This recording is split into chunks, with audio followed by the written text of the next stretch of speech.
তাপমাত্রা বাড়ার সঙ্গে সঙ্গে সাধারণত শারীরিক কিছু জটিলতা বাড়তে পারে। এর মধ্যে উল্লেখযোগ্য হচ্ছে গ্যাস্ট্রিকের সমস্যা। গ্যাস্ট্রিকের সমস্যায় ভোগেন এমন মানুষের সংখ্যা নেহায়েত কম নয়। এ সমস্যা কমিয়ে আনা সম্ভব খাদ্যাভ্যাসে কিছু পরিবর্তন এনে। খাদ্যাভ্যাসে পরিবর্তন আনা গেলে মিলতে পারে স্বস্তি। চলুন জেনে নেই কোন কোন খাবার এড়িয়ে চললে বাঁচা যাবে গ্যাস্ট্রিকের আক্রমণ হতে।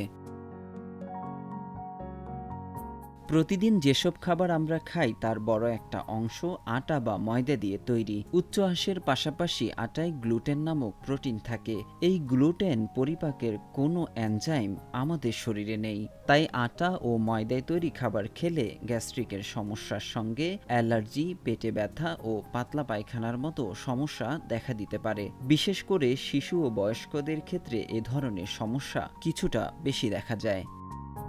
মুখরোচক খাবারগুলোতে সাধারণত দেখা যায় অতিরিক্ত মশলার ব্যবহার। বেশিরভাগ মশলা পরিপাক করার মতো এনজাইম আমাদের শরীরে নেই।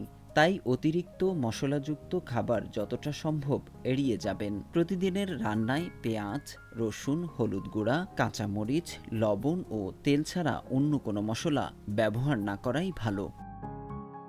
আমাদের শরীরে তেল পরিপাকে বেশি সময় লাগে, যার ফলে এটি গ্যাস্ট্রিকের সমস্যা বাড়িয়ে দেয়। মাছ ও মাংসের ঝোল খাওয়া বাদ দিতে চেষ্টা করবেন, কারণ এতে প্রচুর পরিমাণ তৈল ও মশলা থাকে। খিচুড়ি, বিরিয়ানি ও পোলাওয়ের মতো খাবারগুলো না খাওয়া কিংবা কম খাওয়া ভালো।